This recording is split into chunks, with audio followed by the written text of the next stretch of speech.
The icy January wind cut through Fifth Avenue like a razor blade. Megan Miller clutched her thin coat tighter, trying to shield little Sophia, who slept swaddled in worn-out blankets in her arms. The baby was only 4 months old, her rosy cheeks a stark contrast to her mother's sickly pallor. Megan coughed relentlessly, each spasm making her chest burn, as if it were on fire. It had been 3 weeks since she and her daughter had been sleeping on the streets of New York, ever since late rent resulted in a summary eviction from the small room they called home. The night was especially frigid, even for New York. Megan walked slowly along the bustling sidewalk, watching the hurried pedestrians who passed her as if she were invisible. Some deliberately averted their gaze, others pretended not to see her at all. She'd already given up on asking for help in this area.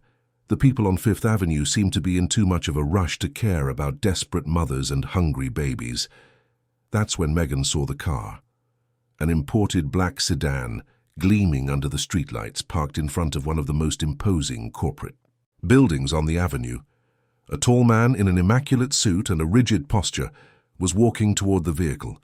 Megan recognized in him the expression of someone accustomed to having everything under control. She gathered what little courage she had left and approached him. "Please, sir, I just need a few dollars to buy some milk for my daughter. She's been hungry for hours." The man didn't even slow his pace. His cold eyes swept over her for a fraction of a second before looking away, as if Megan were just another urban obstacle to be navigated. He got into the car without a word, and the engine roared to life, powerful and indifferent. Megan felt tears burn her eyes, but she didn't have time to surrender to despair. As the vehicle pulled away, something fell from the driver's half-open window, landing with a dull thud on the sidewalk. Megan walked over to the object and her heart leaped. It was a genuine leather wallet, heavy and obviously expensive.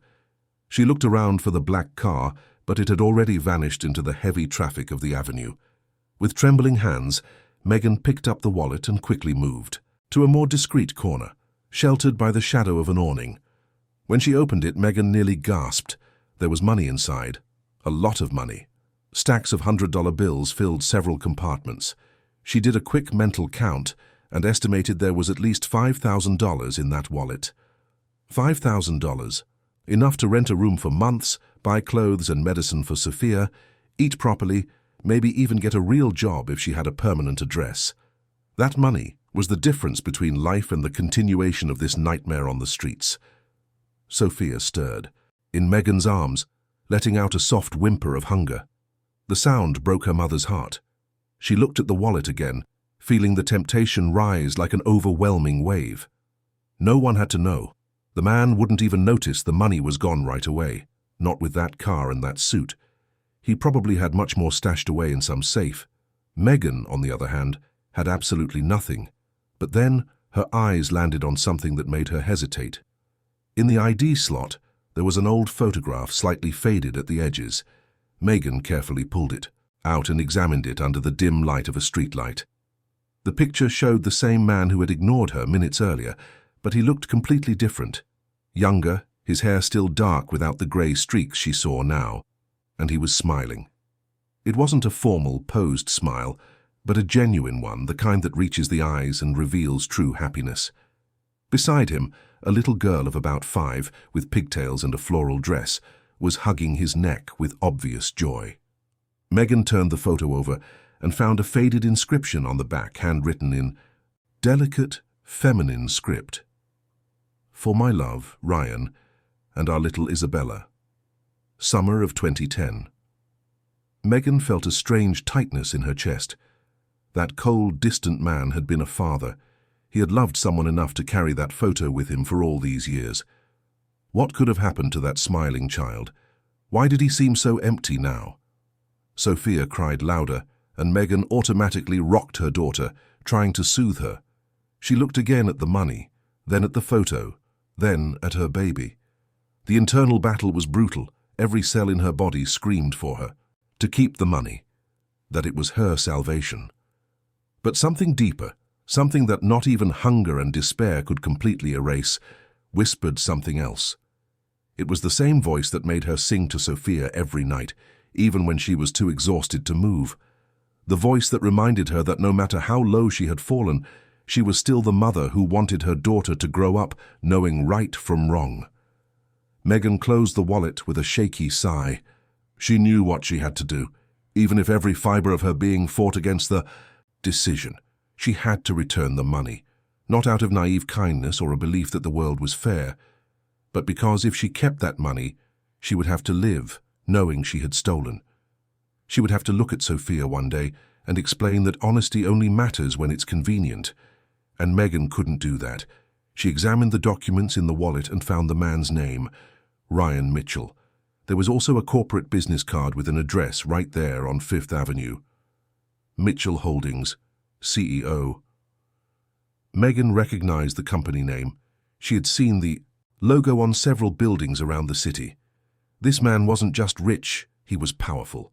And she was about to do something that many would consider completely insane. Megan tucked the wallet inside her worn-out backpack, protecting it carefully. She looked at Sophia, who had finally fallen back asleep, and whispered softly, "Mommy's going to do something really risky, my love. But I promise it's for us. I promise it's going to be okay." The walk to the Mitchell Holdings building wasn't far, just a few blocks up the avenue. But for Megan, sick and exhausted, it felt like an impossible journey. Every step took a monumental effort. Her vision blurred at times, small black dots dancing in her periphery. Her cough worsened with each minute, and she had to stop every few dozen yards to catch her breath. When she finally reached the entrance of the building, a tower of glass and steel that rose imposingly against the night sky, Megan felt her legs weaken. A uniformed security guard immediately blocked her path, his face twisted in a barely concealed expression of contempt. "Move along, this isn't a place for your kind." Megan tried to explain, but her voice came out hoarse and weak. "I need to speak with Mr. Ryan Mitchell. It's urgent. I have something that belongs to him." The guard laughed, a cruel, mocking sound. "Sure you do. And I'm the president's best friend. Get lost before I call the cops."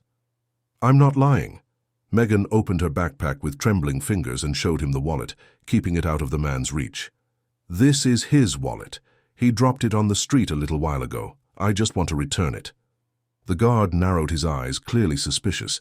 He grabbed the radio clip to his belt. "Let me check on that. But if you're trying to pull some kind of scam, you're gonna regret it." Megan waited, hugging Sophia tightly, as the guard spoke in a low voice into the radio. After a few minutes that felt like hours, he put the device away and looked at her with a slightly surprised expression. "You can go up 22nd floor, but any funny business and the cops will be waiting for you on your way out."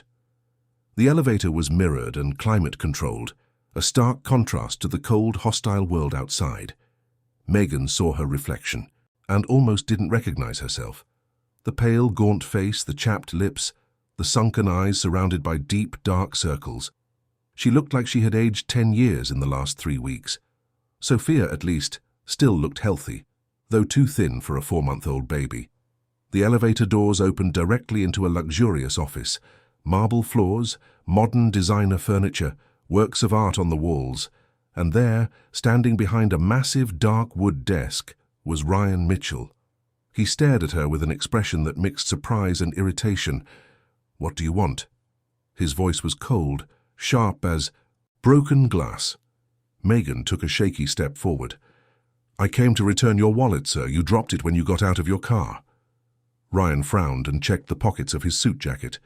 His eyes widened slightly when he realized the wallet was indeed missing.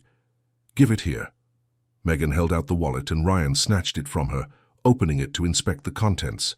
He counted the money, checked the cards, examined every compartment. His expression gradually became less hostile, replaced by something close to confusion. "It's all here." Ryan stared at her with renewed suspicion. "Why? Did you bring it back? You could have kept the money. God knows you look like you need it more than I do." Megan took a deep breath, feeling her head spin. "Because it's not mine. Because I still have my dignity, even if I have nothing else. And because I wanted to ask you for something money can't buy." Ryan raised an eyebrow, crossing his arms. "Of course. There's always a catch. What do you want? Money? A job? Let me guess, you're going to blackmail me, saying you could have kept the wallet, but you were so nice to return it, so now I owe you. No. Megan felt tears threatening to spill over, but forced herself to maintain her composure. I want you to take care of my daughter, just for a little while, until I can get back on my feet. The silence that followed was deafening. Ryan stared at her as if she had said the most absurd thing in the world. Then he started to laugh, a dry, humorless laugh. You're insane. Completely insane. You think I'm just going to agree to take care of a stranger's child? Do you have any idea what you're asking? I know how this sounds. Megan took another step, her voice desperate. But I'm sick, very sick, and if I go to the city hospitals for help, they'll take my daughter. They'll separate us and put her in foster care. I can't let that happen. She's all I have. I just need time to get treatment, to get myself together. Then I'll come back for her. I promise.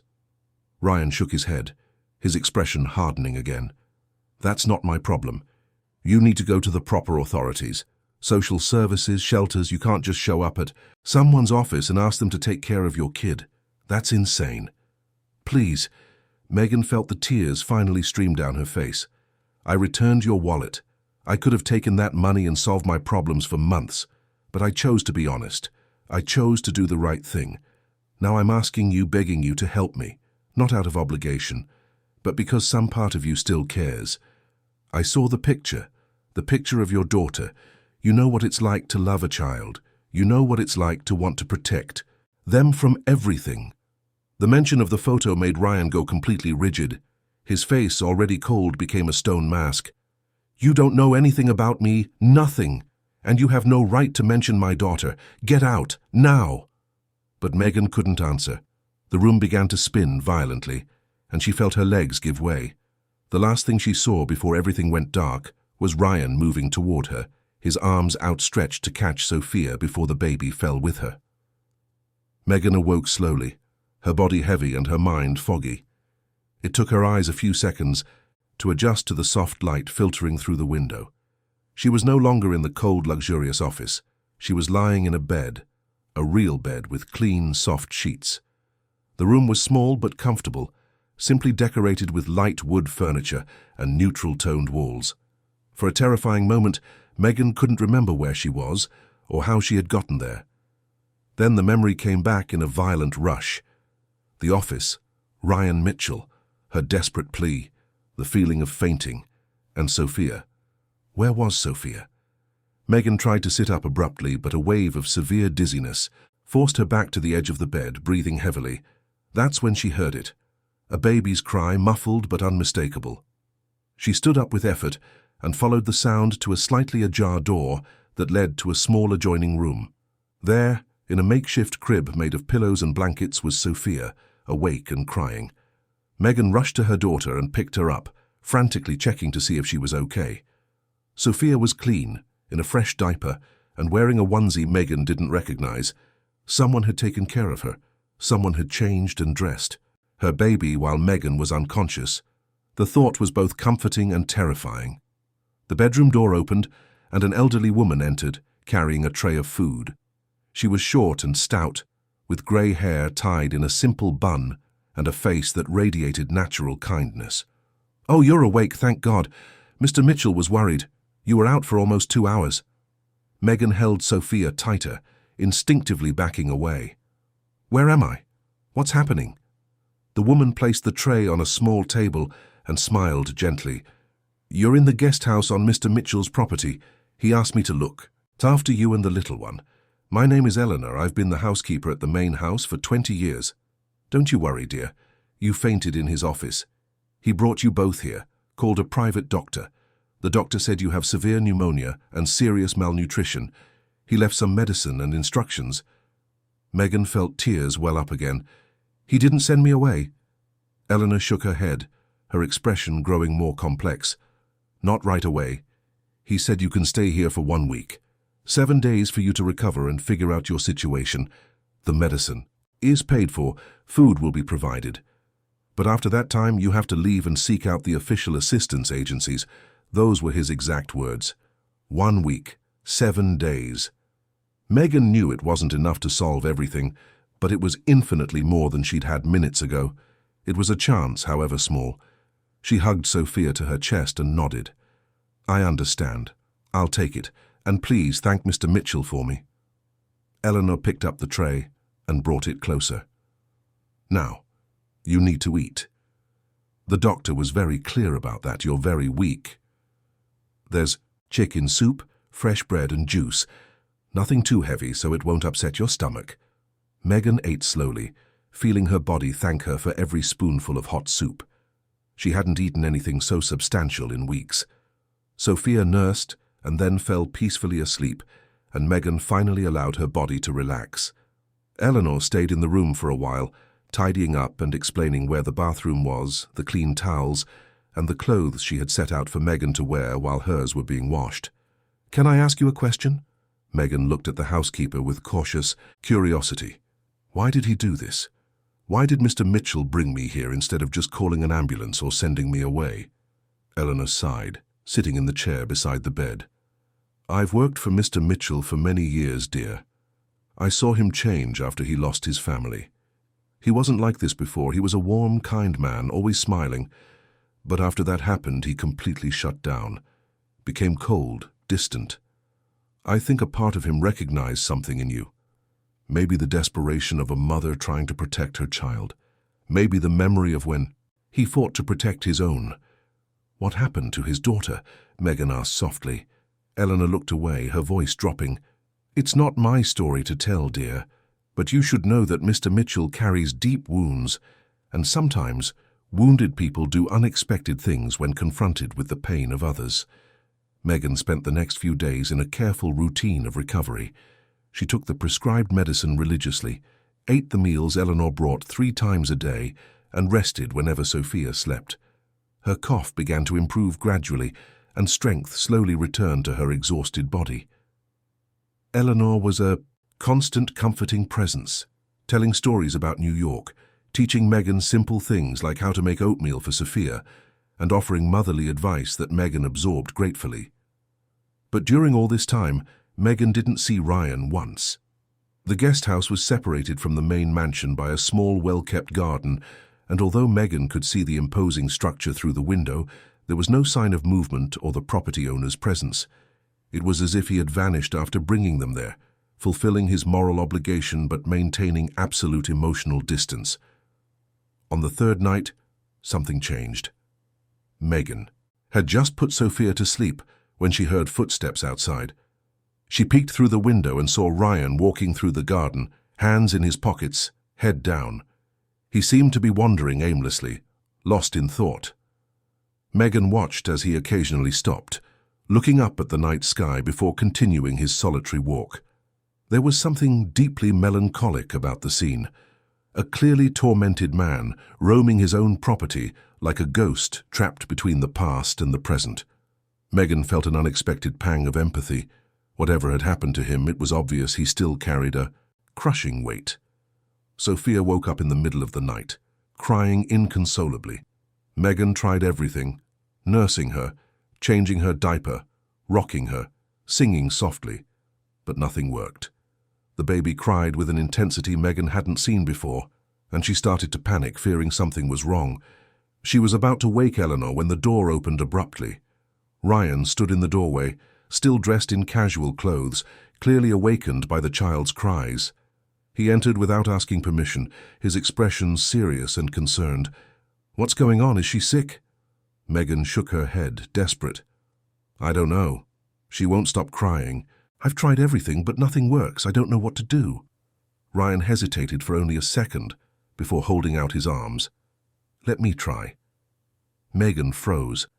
Letting her daughter into the arms of this stranger went against all her maternal instincts.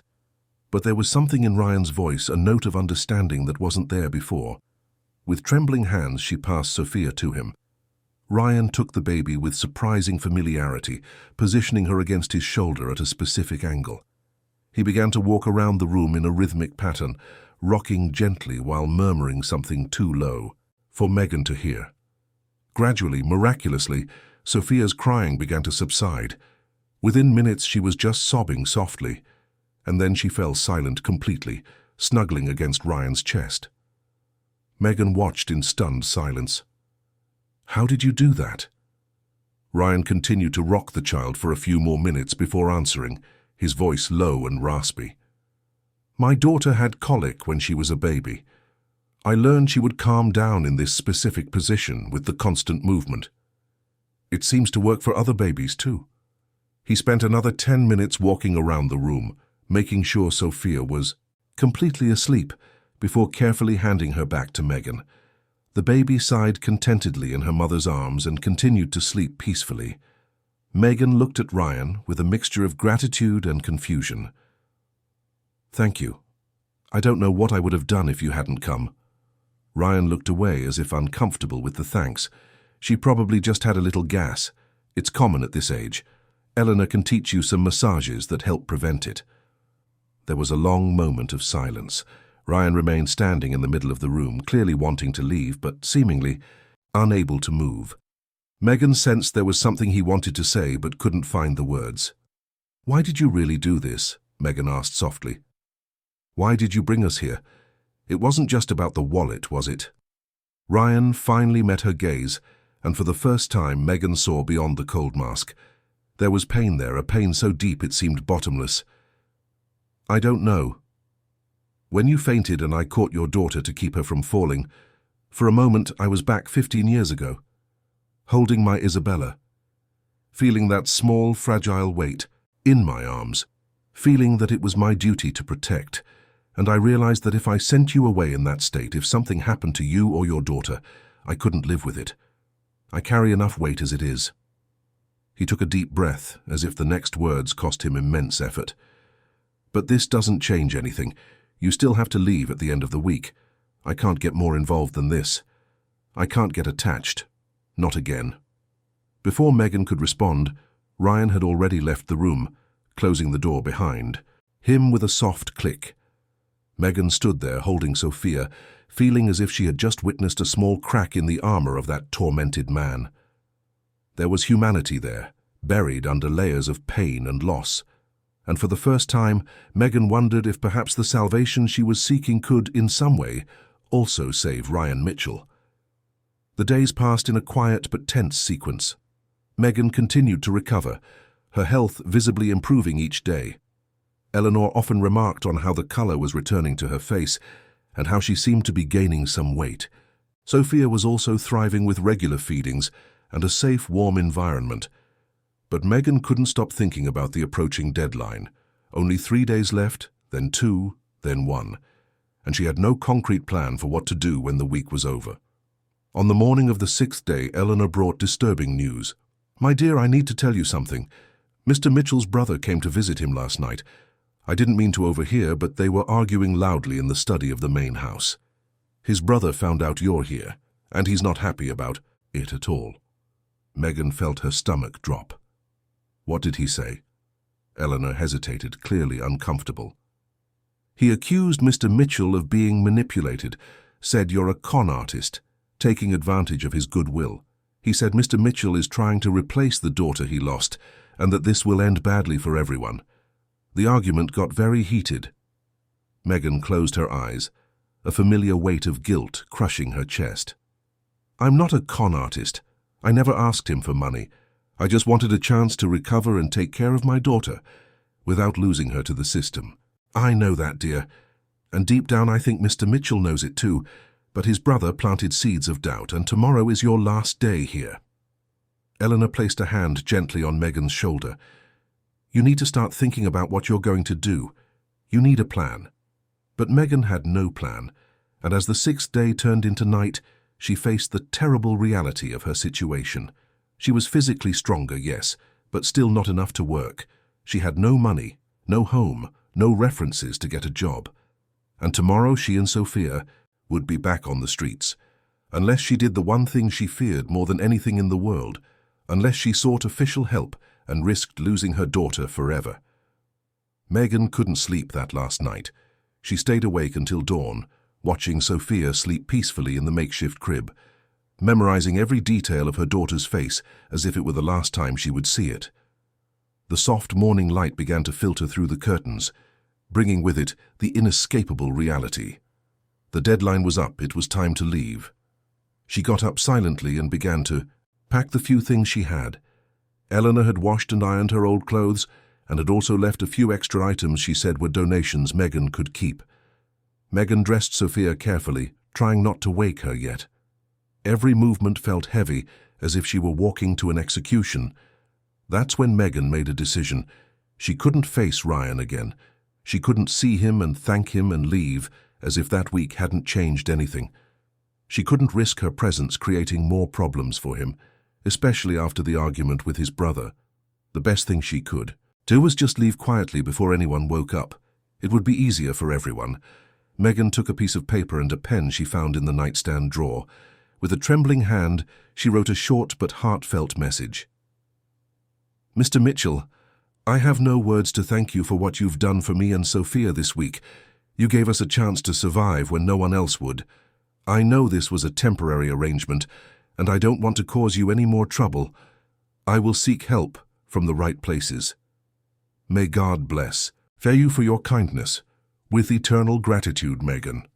She folded the note and left it on the neatly made bed.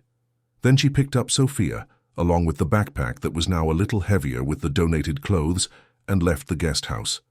The garden was silent in the early morning, only the chirping of birds breaking the silence. Megan took one last look at the main mansion, where all the windows were still dark, and began to walk toward the gate. She was halfway there when she heard a voice behind her. "Where do you think you're going?" Megan turned sharply and found Ryan standing on the porch of the main house. He was dressed in running clothes, clearly having just woken up, or perhaps not having slept at all. His expression was unreadable in the dim dawn light. "I was leaving." Megan kept her voice steady despite her racing heart. "The week is up. I don't want to overstay my welcome." Ryan came down the porch steps and walked toward her with measured steps. "You were just going to leave without saying anything, without even a personal thank you." "I left a note." Megan adjusted Sophia in her arms, feeling the baby stir. "I thought it would be easier this way for all of us." Ryan stopped a few feet from her, crossing his arms. "Easier?" He laughed humorlessly. "You have no idea where you're going, do you? You have no money, no concrete plans. You're going back to the streets and you'll probably get sick again, and your daughter will end up in the exact place you fear most." Megan felt tears burn, but forced herself to meet his gaze. "I'll figure something out. I'll look for shelters, social programs, anything. I can't stay here. Your brother is right. I'm taking advantage of you, and it's not fair."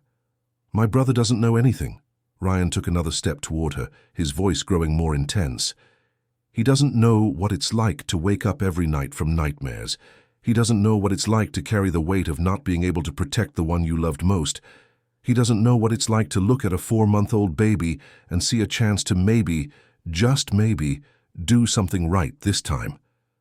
Megan stood in silence, unsure what to say. Ryan ran a hand through his hair, a gesture of frustration and confusion. "This whole week I've tried to keep my distance. I tried to convince myself this was just a temporary arrangement, an act of charity and nothing more. But that night when I calmed your daughter, something inside me broke. And I realized I don't want you to leave, not like this." Megan's heart leaped. "What are you saying?" "I'm saying stay, another week or two, as long as you need to truly recover and make a solid plan. Eleanor can help you look for social reintegration programs, prepare a resume, find resources. But do it the right way, not by just running away at dawn like a thief." Megan shook her head, tears finally streaming down. "I can't do that. I can't keep depending on you. I've done it too much already. You returned my wallet when you could have just kept the money and solved your problems." Ryan took the final step, standing right in front of her. "You showed more integrity in a moment of desperation than most people show in a lifetime. That's worth something. It's worth at least giving you a real chance to get out of this situation, not just a few more days, but enough time to make a difference." Megan wanted to accept. Every fiber of her being screamed to accept that generous offer, but she also knew that the longer she stayed, the harder it would be to leave, and the more attached Ryan would become, which would only cause more pain in the end. "And your brother will say he was right, that I'm a con artist manipulating you." Let me worry about my brother. Ryan held out his hand. Stay, please. Megan looked at his outstretched hand, then at Sophia, then back at Ryan. She saw something in his eyes she hadn't seen before. Hope. Fragile and scared, but hope nonetheless. And she realized that maybe, just maybe, this situation wasn't just about her getting help. Maybe Ryan needed this too in some way, needed to feel that he could still make a difference in someone's life. With trembling hands, Megan took Ryan's. Okay, I'll stay. But on one condition. I want to work. I want to feel useful. Whether it's helping Eleanor in the house or doing something else, I don't want to be just another person you support out of pity. Ryan squeezed her hand briefly before letting go. Deal. Eleanor will love having the help, and you can start slow, without overexerting yourself while you're still recovering. They walked back to the guest house together in silence. The sun was fully rising now, painting the sky in shades of orange and pink. Megan felt something strange and unfamiliar forming in her chest. It took her a few seconds to recognize what it was. Hope. For the first time in months, she felt that maybe there was a way out of this nightmare. That maybe the future wasn't just about survival, but something better. The following weeks established a new and unexpectedly comfortable routine.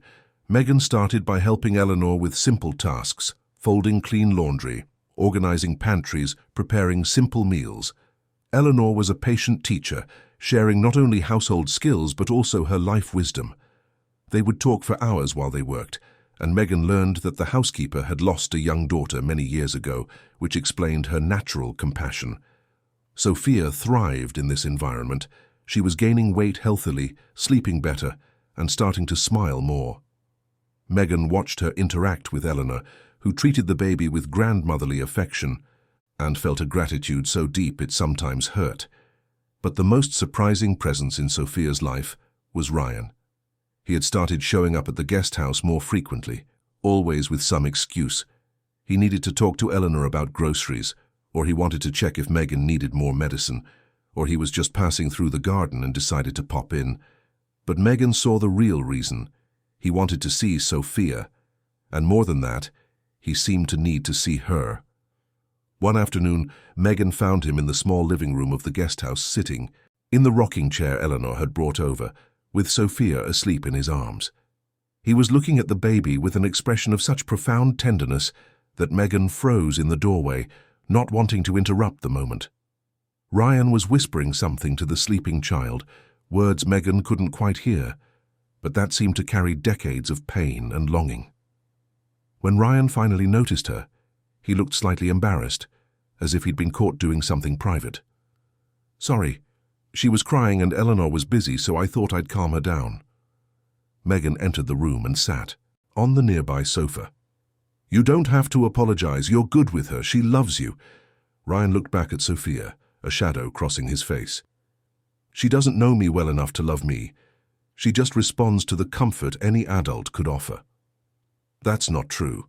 Megan leaned forward. Babies feel things. They feel when someone genuinely cares. And Sophia feels that from you, the same way she felt it from me when I had nothing left to offer but my love. There was a long silence.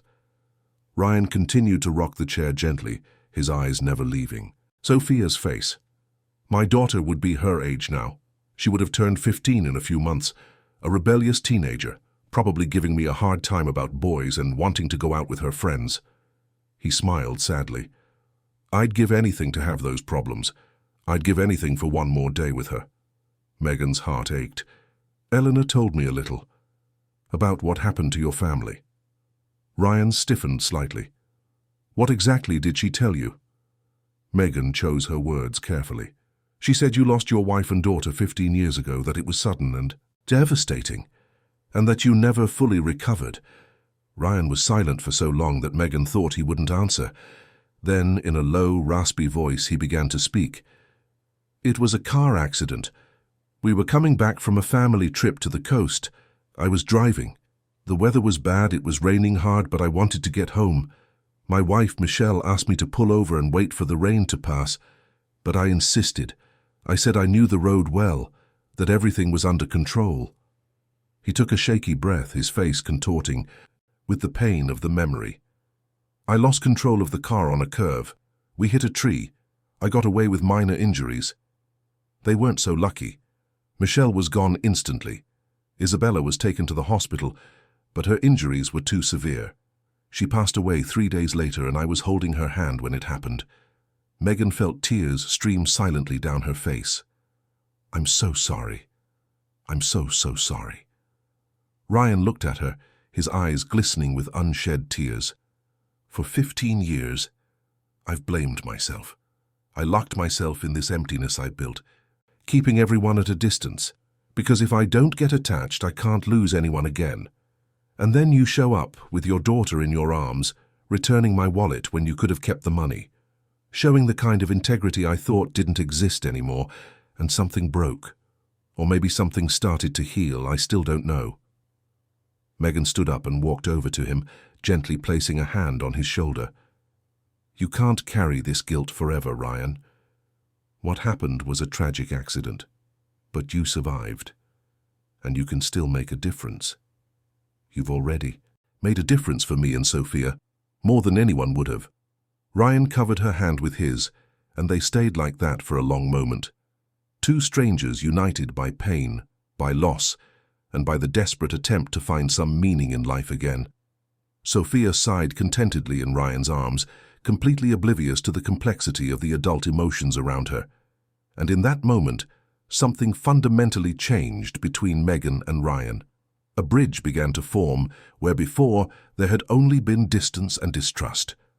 The weeks turned into months, and Megan's life changed in ways she never could have imagined. She was no longer sick and weak. With proper nutrition, rest, and the medical care Ryan continued to provide, her health had fully recovered. Sophia was growing fast and healthy, hitting all her developmental milestones with visible joy. She could already roll over, laughed out loud easily, and was beginning to show her own curious and affectionate personality. Megan now worked regularly alongside Eleanor, having become an essential part of the household's functioning. She not only helped with chores, but had started taking her own initiatives. She reorganized the entire pantry more efficiently, created an herb garden in the guest house's backyard, and even started preparing special meals that Ryan would quietly praise. She no longer felt like an intruder or a passive recipient of charity. She felt useful, valued, but it was the relationship between Ryan and Sophia that had changed the most. The businessman, who had initially kept a calculated distance, now visited the guest house daily. He had established an unofficial routine where, after work, he would spend at least an hour with the baby before dinner. He played with her, spoke to her in a soft voice, taught her simple things like clapping her hands and making funny noises. Sophia recognized him instantly, her little face lighting up in a wide smile whenever he entered the room. One evening, Megan was finishing up in the kitchen when she heard laughter coming from the living room. She went to investigate and found Ryan lying on the rug with Sophia, balanced on his outstretched hands above him, making the baby fly like an airplane. Sophia was giggling with such joy that Megan's heart melted. Ryan was completely different from the first time she'd seen him. His face was relaxed, genuinely happy, and there was a lightness to him that hadn't existed before. "She's a very brave little airplane," Ryan said, carefully lowering Sophia back onto his chest. "Not afraid of anything." "She trusts you," Megan said, sitting on the sofa and watching them with a smile. "She knows you'd never let her fall." Ryan turned his head to look at Megan, still keeping Sophia nestled comfortably against him. "Sometimes I'm afraid of that trust. What if I fail again? What if I can't protect her when she needs it?" Megan shook her head firmly. "You can't live with that fear forever. You didn't fail. Your family, Ryan. You went through a horrible tragedy, but it wasn't your fault, and you won't fail Sophia or me. You've already proven that every day for the last 3 months. Ryan sat up, still holding Sophia to his chest. The baby yawned and started to get sleepy. "I want to tell you something. I spoke with some of my contacts. There's a professional training program sponsored by a group of partner companies. They offer free courses in administration, accounting, human resources. I got you a spot in the next course, which starts in 2 weeks. It's 3 months. 12 classes, part-time, and at the end, you get a recognized certificate. Megan was speechless. You did that for me? Eleanor can watch Sophia during your classes, and you've already shown that you're organized, responsible, and a quick learner. With that certificate, you can get a real job, a job that pays enough for you to rent your own place to be independent. Ryan hesitated. If that's what you want. Megan felt conflicting emotions flood her chest. It was exactly what she needed to rebuild her life. The chance to have a career, to support Sophia on her own, to not depend on Ryan's kindness forever. But at the same time, the thought of leaving this house, of moving away from the man who had become so important to her and her daughter, caused an unexpected ache. I don't know what to say. That's amazing. Thank you. Don't thank me yet. You're the one who's going to have to do the hard work. Ryan smiled slightly. But I know you can do it. You're the most determined woman I've ever met. Sophia finally fell fast asleep, and Ryan carefully passed her to Megan.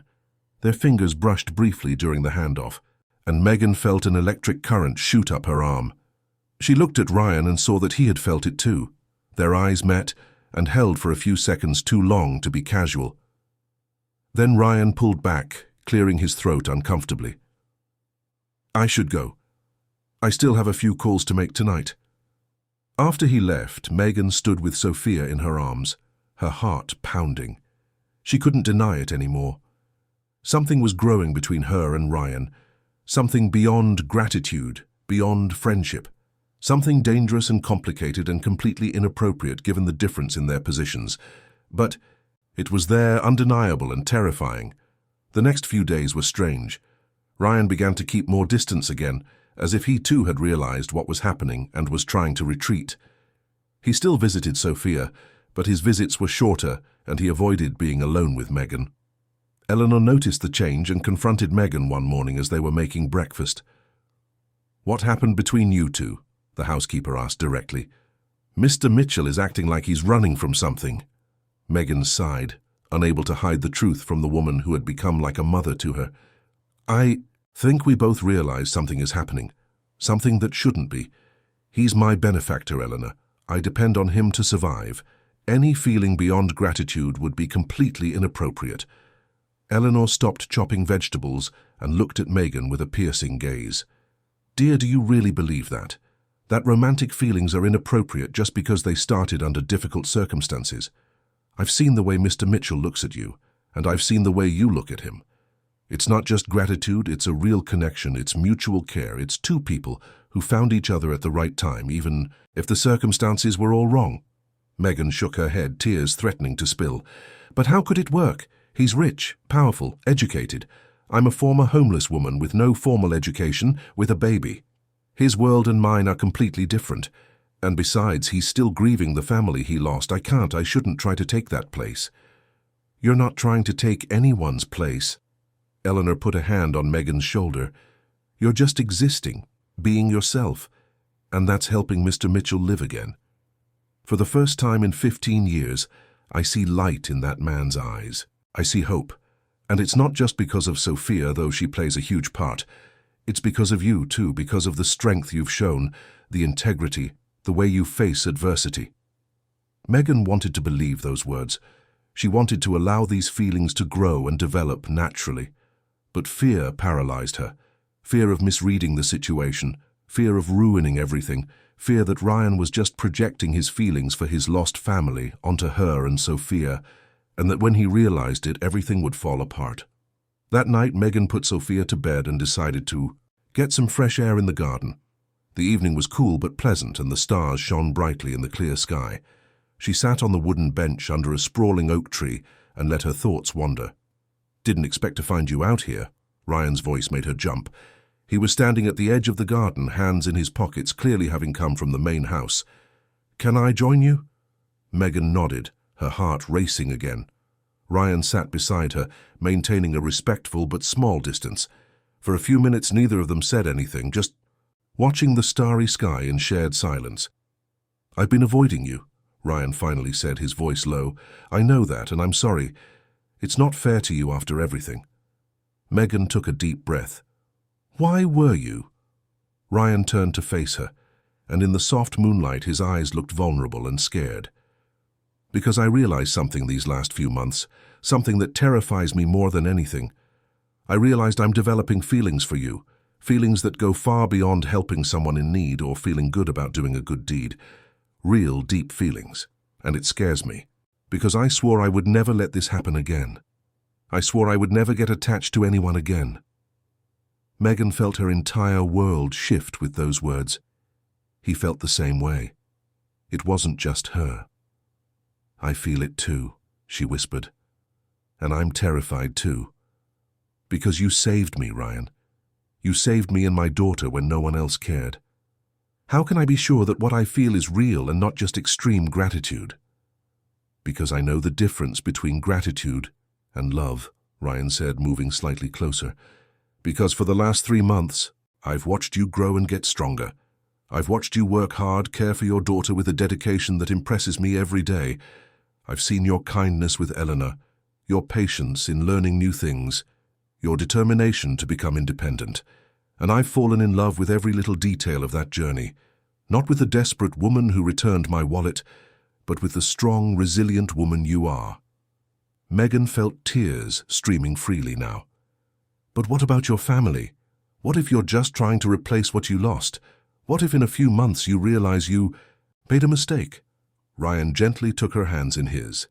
I loved Michelle deeply, and Isabella was my whole world. Nothing and no one can ever replace what I had with them, and it took me years to understand that it's not about replacement. It's about allowing my heart to open again to something new and different. You're not Michelle. Sophia is not Isabella. And I'm not trying to recreate the past. I'm trying to build a future where I'm not just an empty man wandering through a house that's too big. A future where I have purpose, connection, and maybe, just maybe, love again. Megan looked at this man who had transformed completely since the day she met him.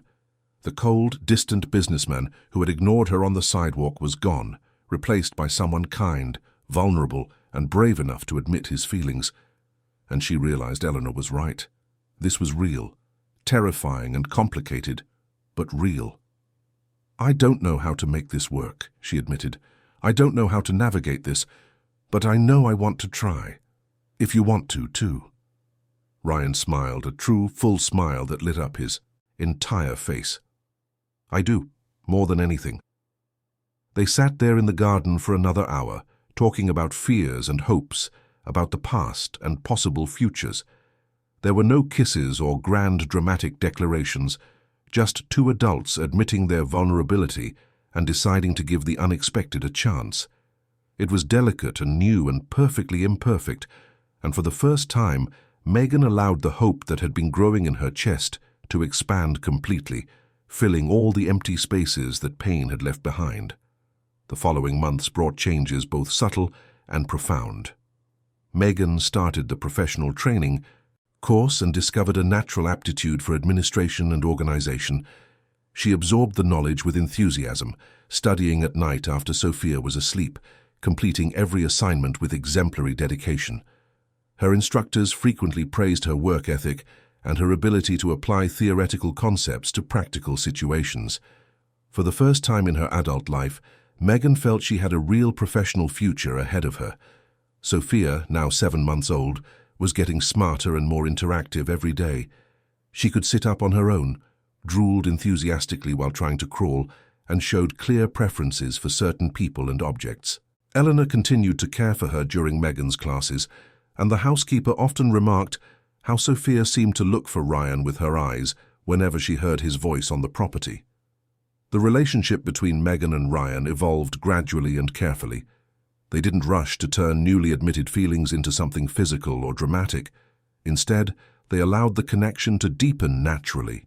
They had dinner together a few nights a week, talking for hours about everything and nothing. Ryan told stories of his childhood in New York, of building his company from the ground up, of the trips he'd taken around the world. Megan shared memories of her own difficult childhood, of the semester of college she had to drop out of when her mother got sick, of the dreams she had left behind, but that now seemed possible again. One Saturday afternoon, Ryan showed up at the guest house with an unexpected proposal. I was thinking maybe you two could move into the main house. There are plenty of spare rooms, and it would be more practical. You wouldn't have to cross the garden with Sophia every time. And honestly, that house has been too empty for too long. Megan hesitated, feeling the weight of the decision. Moving into the main mansion seemed like a huge step, something that would fundamentally change the dynamic between them. Are you sure? Wouldn't it be weird? I still technically work for you, even if our relationship is more complicated now. Ryan sat in the rocking chair that had become his favorite spot. I understand your concerns, but think about it practically. Sophia is growing. She'll need more space soon, and you'll be starting work soon after you finish your course. It would be much easier if you were more centrally located on the property. Besides, he added with a shy smile, I like having you around. The house doesn't feel so empty when you're in it. Megan finally agreed, and the move happened the following week. Ryan had prepared a huge room on the second floor of the mansion, with a smaller adjoining suite converted into a nursery. The space was beautifully decorated, but in a cozy way, not ostentatiously luxurious. There was even a rocking chair, identical to the one in the guest house, placed strategically near the window overlooking the garden. The transition was smoother than Megan had expected. Eleanor was visibly happy with the move, saying the mansion finally felt like a real home again. Ryan kept his bedroom at the other end of the hall, respecting boundaries but remaining present. They established a routine where they had breakfast together. Ryan worked during the day while Megan went to her classes, and then they had dinner as a family in the evening. Family. The word began to creep naturally into conversations. Eleanor used it frequently, commenting on family plans or the family dynamic. Ryan used it once, almost by accident, when he was on the phone with a business associate, and mentioned he had family commitments that evening. And Megan found she didn't mind. In fact, she liked it, because in a strange, non-traditional way, they had become a family. But not everything was perfect. Ryan's brother, Michael, showed up unexpectedly one afternoon. Megan was playing with Sophia in the main living room when he walked in unannounced. He was a tall man like Ryan, but stockier, and with a permanently suspicious expression. He stopped short upon seeing Megan and the baby, his eyes narrowing. So it's true, you actually let her move into the house? Megan stood up, holding Sophia protectively. Mr. Mitchell, I presume. It's a pleasure to meet you. Michael ignored Megan's outstretched hand. Where's my brother? He's in a meeting, but he should be back in a few hours. Eleanor is in the kitchen if you'd like to wait for him there. I'll wait here. Michael sat down heavily on the sofa, his eyes never leaving Megan. And you can explain to me exactly what's going on, how a stranger who showed up on the street a few months ago is now living in my brother's house, acting like she owns the place.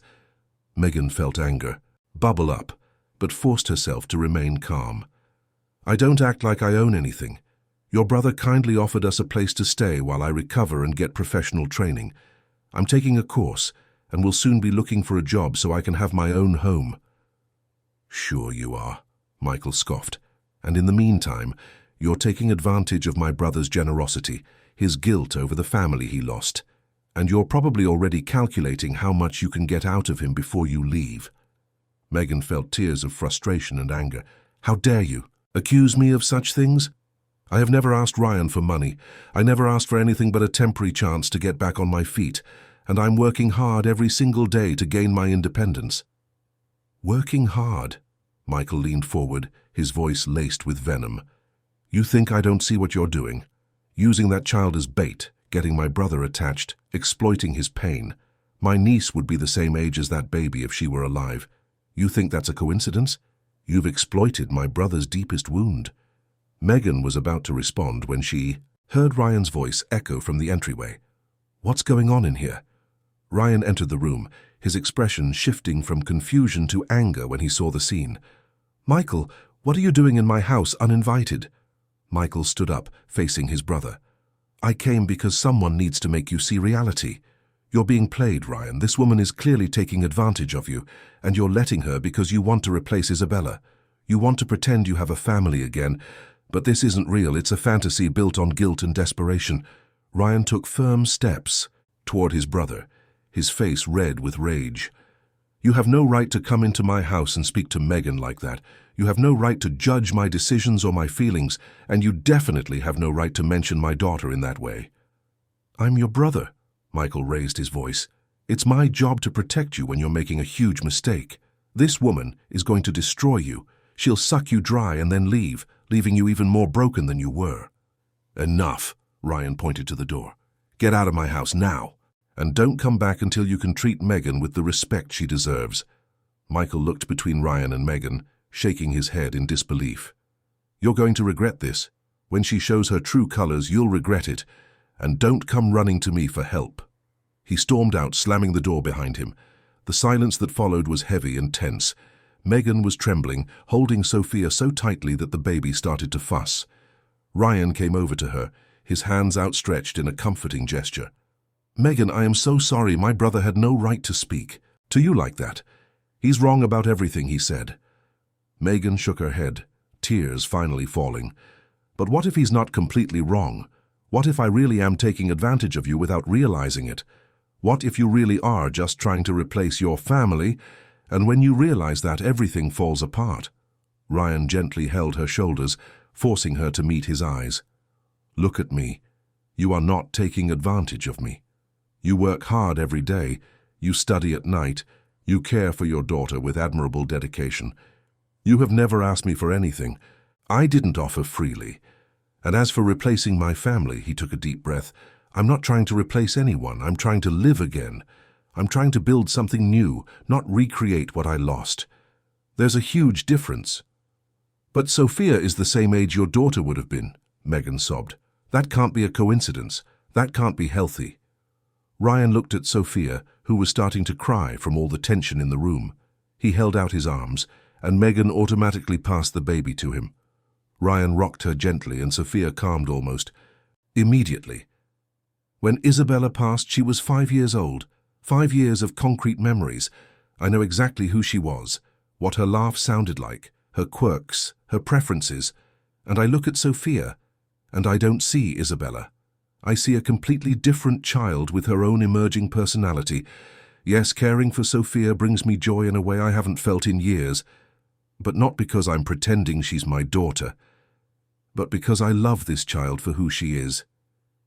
And I love you, Megan. The words hung in the air. It was the first time either of them had used the word love directly. Megan felt her heart race dangerously. You do? Ryan nodded, his eyes never leaving hers as he continued to rock Sophia. I do. And I know it's soon. I know it's complicated. I know there are 1,000 reasons why this could go wrong, but I'm tired of living in fear. I'm tired of depriving myself of real connections because I'm afraid of loss. Yes, loving means risking getting hurt, but it also means having something worth living for. Megan moved closer, resting her head on Ryan's shoulder as he held Sophia between them. I love you too, and I'm so scared of it, but I don't want to live in fear anymore either. They stood like that for a long time, the three of them together in an embrace that seemed to seal something important. Eleanor found them that way when she came to check on the noise she'd heard. She simply smiled, nodded in approval, and quietly returned to the kitchen, giving them their privacy. That night, after Sophia was asleep, Megan and Ryan had a long, honest conversation about the future. They set clear boundaries, discussed practical and emotional concerns, and made promises of open communication. It wouldn't be easy, they both knew that. There would be judgment from outsiders, practical complications, and their own inner demons to face. But for the first time, they both felt they had a solid foundation on which to build something real and lasting.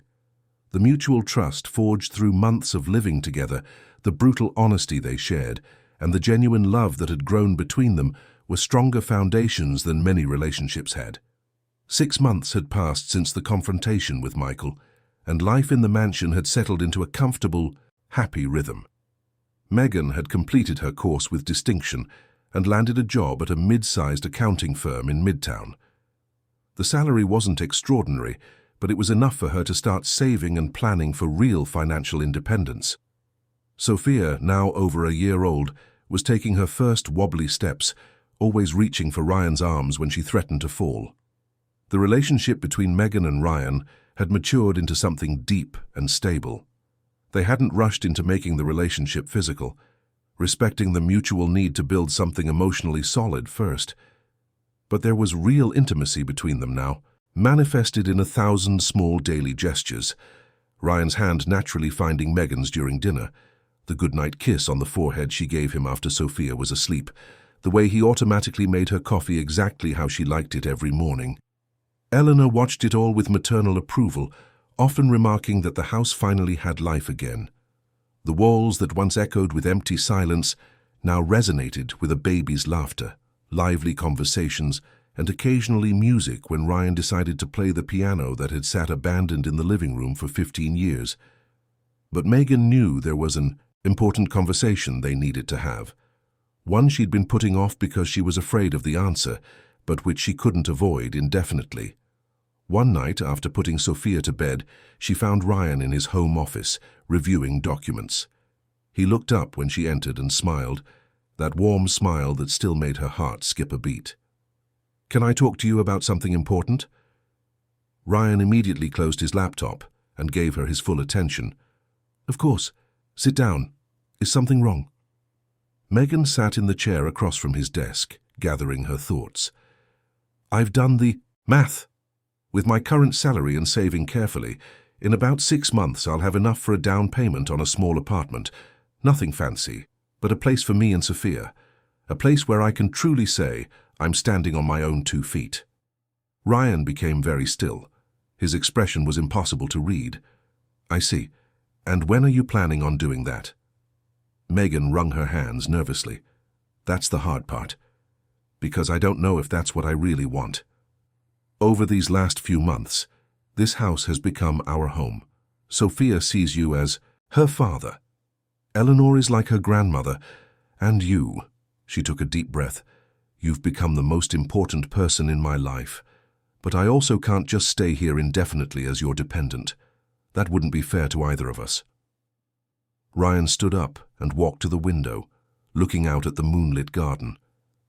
"Do you know what my biggest fear was when I realized I was falling in love with you?"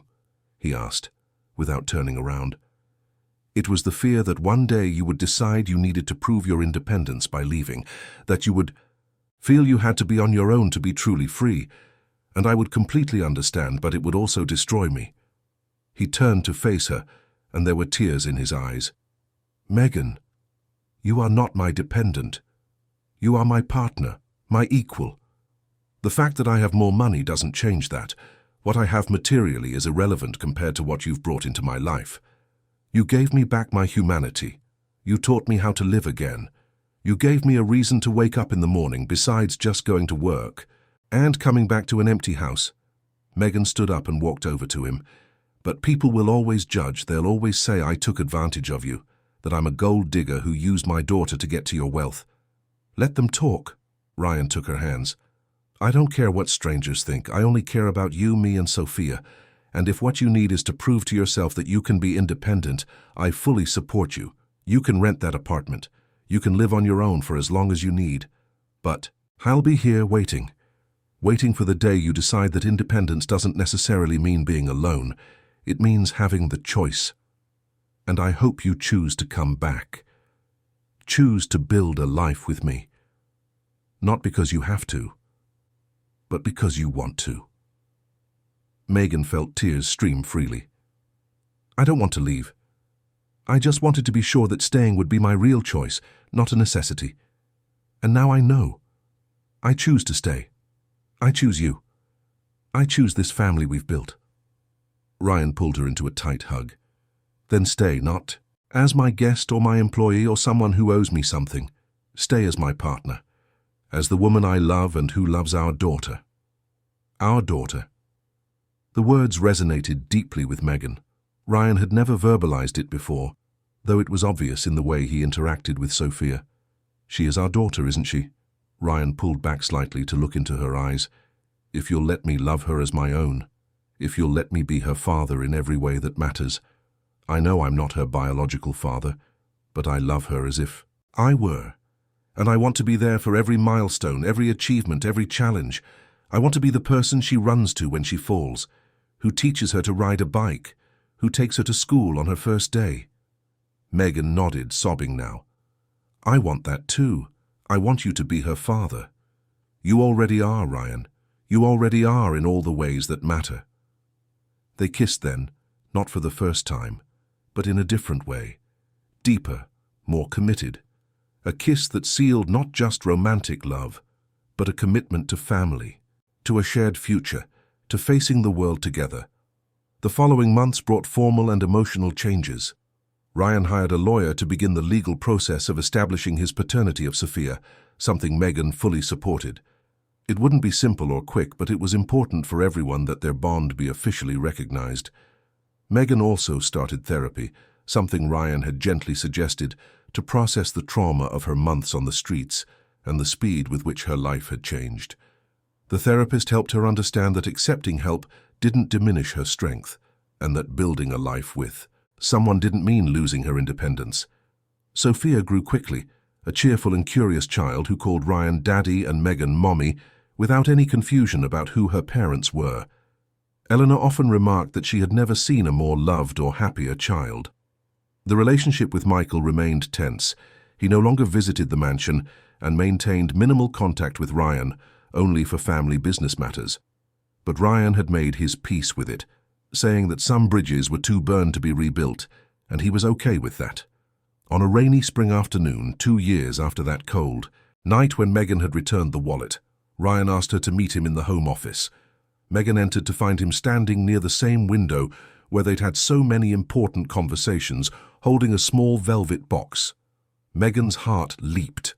Ryan turned, and she saw nervousness on his face, a rare sight on the usually confident businessman.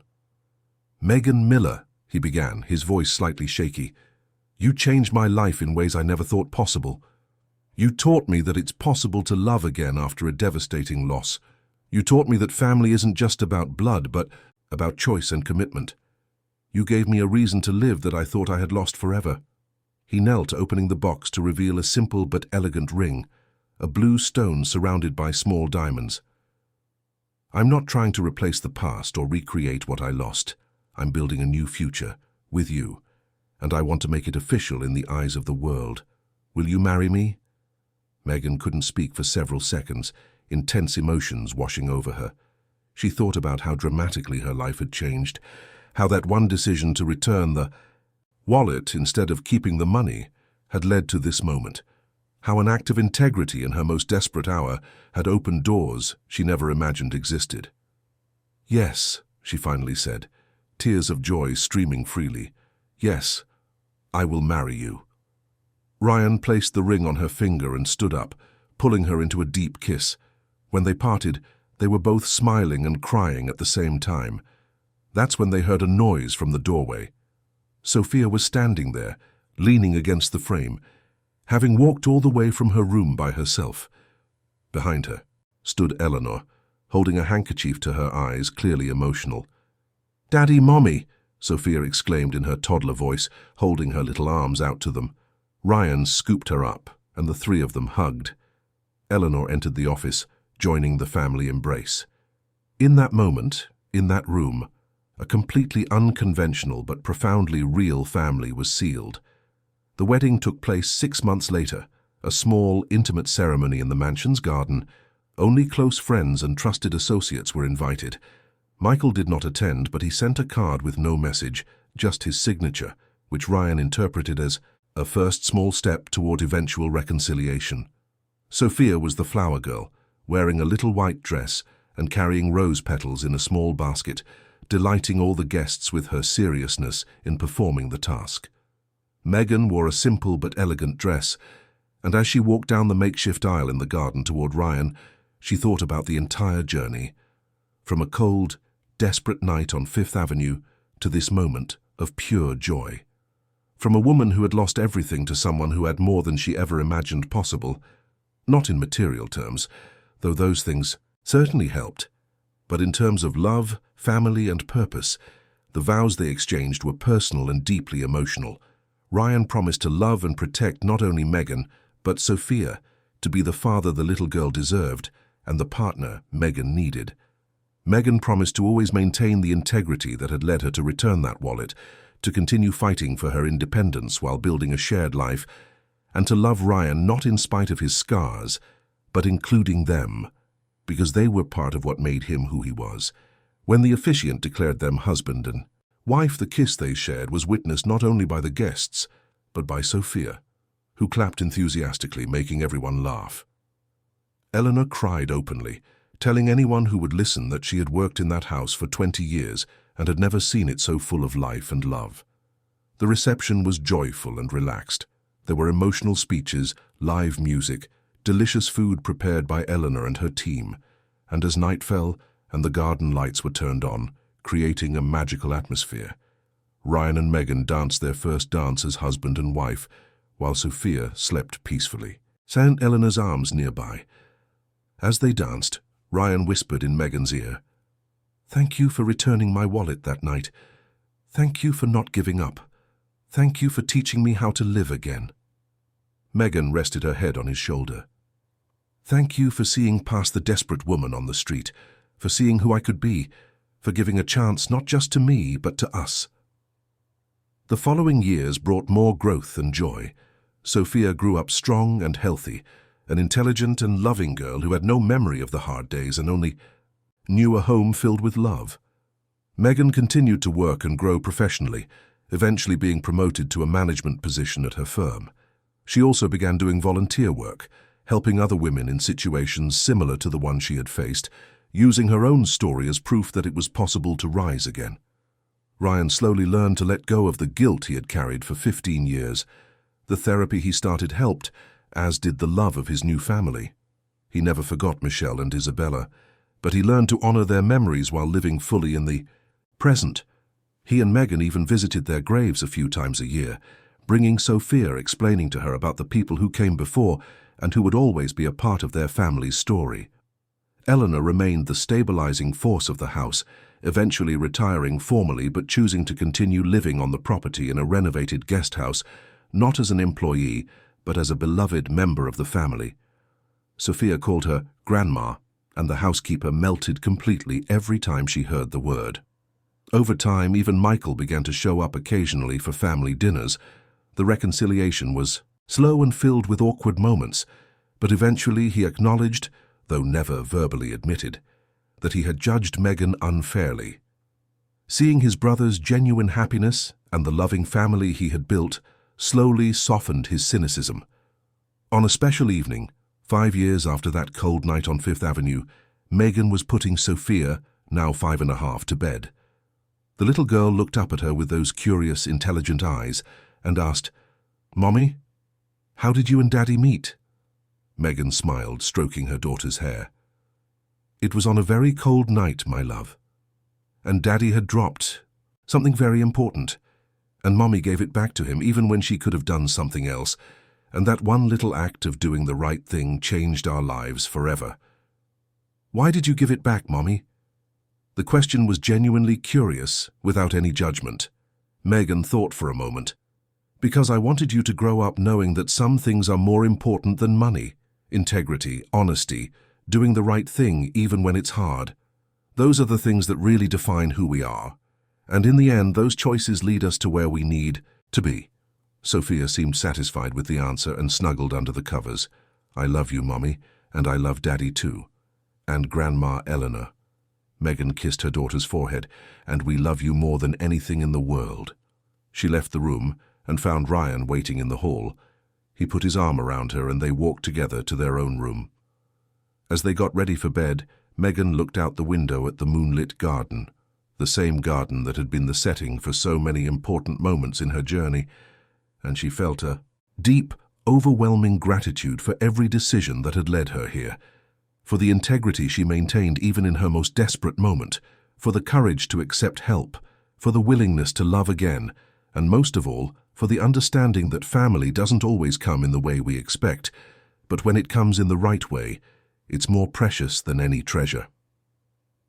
End of story. Dear listeners, we hope the story of Megan, Ryan, and Sophia has touched your hearts deeply. This journey shows us that a single act of integrity can transform not just one life, but multiple interconnected lives. That love and family can arise from the most unlikely circumstances, and that it's never too late to start over, to choose to do the right thing, to open your heart again, If this story resonated with you, be sure to subscribe to our channel to continue following touching and inspiring narratives that celebrate the resilience of the human spirit. Hit the like button if Megan and Ryan's journey moved you, and let us know in the comments which moment of the story touched your heart the most. Your interaction helps us continue to bring you stories that matter, stories that remind us of the kindness, hope, and transformative power of unconditional love. Each story is a window into the human soul, a reminder that no matter how dark the night may seem, there is always hope for a new dawn. Don't forget to turn on notifications so you never miss our next stories. Share this video with someone who needs a reminder that miracles can happen when we least expect them. And always remember, integrity, compassion, and love are the most powerful forces in the universe. Until the next story, dear listeners, may your lives be blessed with true connections and unconditional love.